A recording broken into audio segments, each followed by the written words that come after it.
Alors, oui, je pense qu'on oublie l'essentiel. Je pense qu'aujourd'hui, on est hélas revenu à une politique qui nous rappelle ce qu'elle était avant 2011, hein. C'est-à-dire que avant 2011, on soutenait des régimes autoritaires qui se disaient laïques, en vérité qui étaient souvent pseudo-laïques, parce qu'on sait que l'instrumentalisation de la religion n'est pas du tout le monopole des islamistes, et que ce soit Moubarak ou Bachar el-Assad ou Ben Ali en Tunisie, ont aussi d'ailleurs fait usage de la religion quand ils en ont eu besoin, hein. Faut pas oublier que c'était Sadat, avant Moubarak, qui lui-même se disait laïque, qui a inscrit la charia dans les constitutions égyptiennes, ce ne sont pas les islamistes.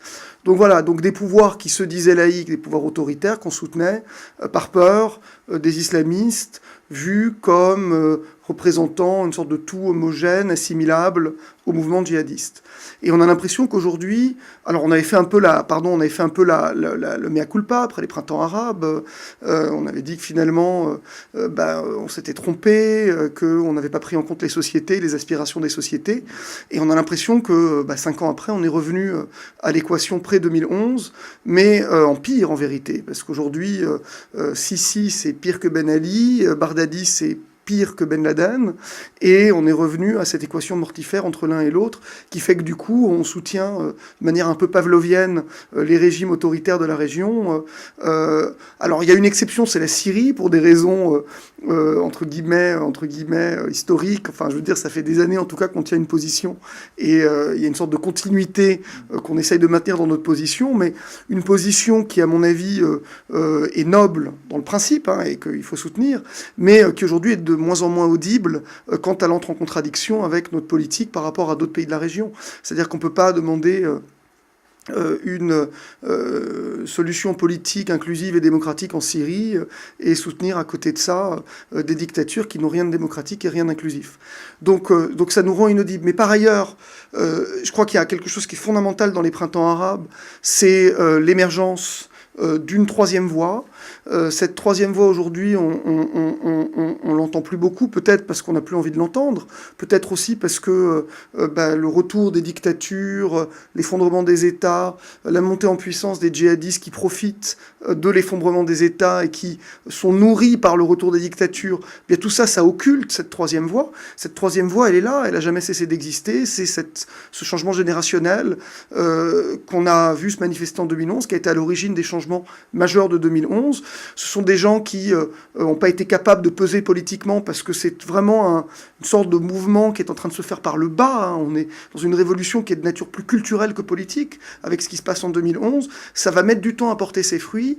Et aujourd'hui, il faut tout faire pour préserver les espaces où cette révolution culturelle peut éclore. C'est-à-dire les sociétés civiles, c'est-à-dire tout ce qui aujourd'hui est en train d'être systématiquement détruit par à la fois les régimes comme celui de Sisi en Égypte, mais aussi par les djihadistes d'un autre côté. Donc ils sont de nouveau pris entre l'enclume et le marteau. Et c'est dommage de voir qu'aujourd'hui, cette variable-là, elle n'est plus tellement prise en compte dans nos politiques. Je pense qu'on peut dire des choses, on peut en dire beaucoup plus qu'on en dit. C'est-à-dire que on a l'impression aujourd'hui qu'on a besoin d'aller chercher l'amour presque de nos partenaires dans la région, quelquefois en faisant beaucoup trop dans nos relations avec eux, pour obtenir des contrats, c'est-à-dire au nom d'une diplomatie économique toute basique, qui finalement fait complètement l'impasse sur le politique. On voit qu'effectivement, dans notre politique avec l'Égypte, mais avec l'Arabie Saoudite aussi peut-être, hein, on en fait beaucoup trop, on s'expose politiquement, on rend notre message en termes de principes ou de valeurs complètement inaudibles et on s'expose à être accusé de positions contradictoires, et souvent nos positions sont contradictoires.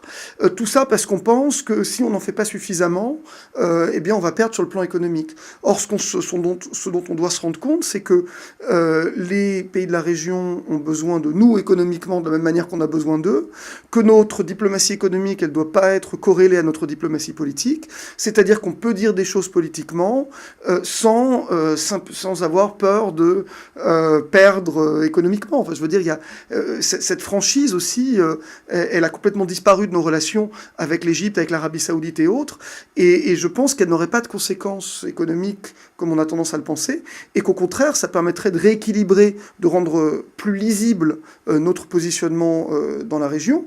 Aussi peut-être avec l'Iran, voilà, on a parlé de ce choix qui aujourd'hui nous est donné. On est sommé de choisir entre un camp et l'autre dans la région. On ne peut pas s'autoriser à parler à tout le monde parce qu'on a l'impression que si on parle aux uns, alors on va se couper des autres et donc on va perdre autant économiquement. Je pense qu'aujourd'hui, il faut qu'on apprenne à refaire de la politique. Refaire de la politique, ça veut dire voilà, comprendre ses complexités, prendre le temps aussi de découpler notre diplomatie économique de notre diplomatie politique.